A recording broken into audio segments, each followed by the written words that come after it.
go to get into it. Number 5, we got the New York Giants.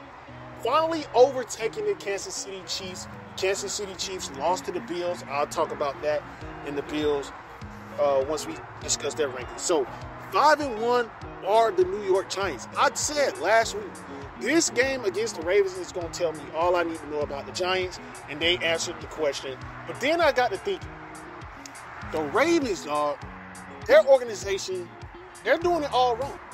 And this ain't about them, but they're doing it all wrong. So hopefully they have a losing season.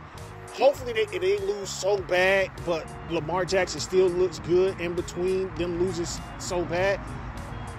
I hope he leaves, man. And we're going to discuss that in the next couple coming weeks.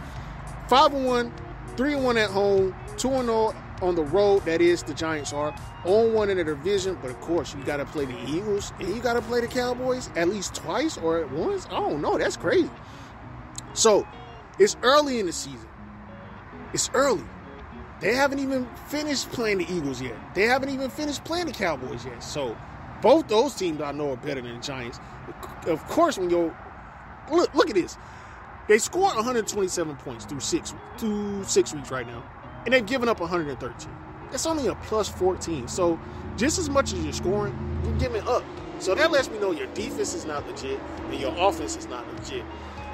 But it's early in the season, and I got to give credit what credit is due. Your record speaks for itself. Your resume speaks for itself. You are on a 3-game winning streak as well, so it is what it is. They'll be number 5. Nobody is going to win or lose. Eagles, win or lose. Cowboys, I still think they'll be better. Although the Cowboys may have 2 losses, even a 2-loss Cowboys team, I'm picking against the Giants. 10 out of 10. I don't care who's the quarterback.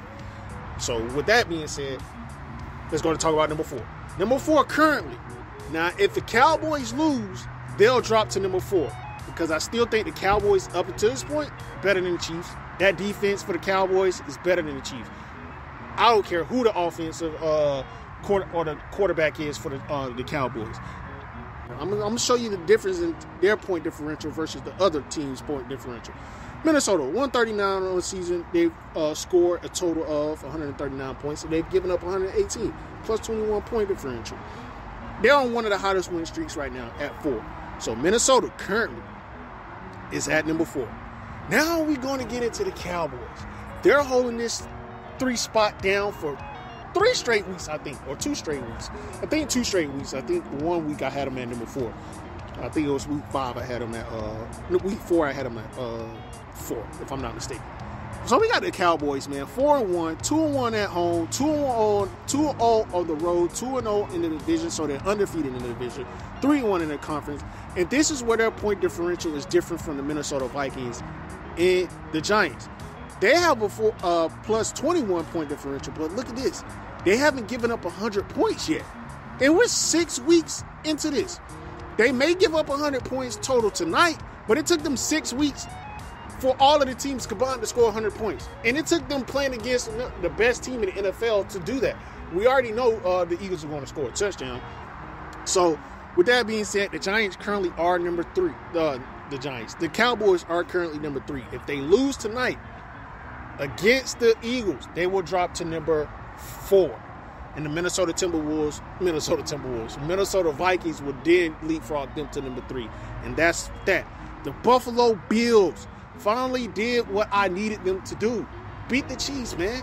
Show us you can beat the Chiefs. They finally did it, but I'm going to say this. It's only because Tyreek Hill is on the Chiefs that they did it. And they only did it by 4. They just barely won. So, had Tyreek Hill been there, it would have been a lot different, of course. But hey, the playing field was even, and they finally won. 5-1, 2-0 at home, 3-1 on the road, 0-1 in their division. Surprisingly, oddly enough, they're 0-1 in their division. 4-1 in their conference. But look at this. They have the best point differential between any team, even with the Cowboys looking like their defense is the second coming of the Legion of Boom. Okay, I went too far there. 176 points they've scored this season, only giving up 81. That's plus 95, and they're on a 3-game win streak. Here it is. The number 1 team currently in the NFL will be the Philadelphia Eagles. But like I say, if the Eagles lose tonight, I will drop them down to number 2. I don't see them dropping any further than that, because when you go 6 straight weeks with your record clean, and I know their competition hasn't been up to par or worthy of,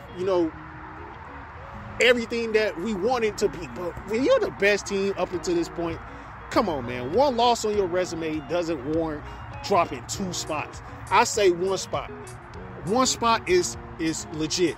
Now, if you go out there and you lose 69-0 or you get shut out, if the game is close and you lose, cool. But if you get blown out, I might have to do some next week for y'all to kind of pay back you for making me look like a fool.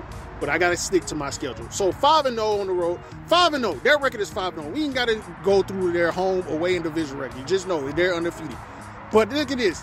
They got the second best point differential in the league right now. Only second behind the second best team in the league right now. That is the Buffalo Bills. They have a plus 47. They're on the hottest win streak. 135 points they've scored this season. Only giving up 88 points total. The Philadelphia Eagles right now, before the game is done with the Eagles, they're number 1. If they win, you already know they're going to stay number 1. But if they lose, I'll drop them down to number 2. And you got to elevate the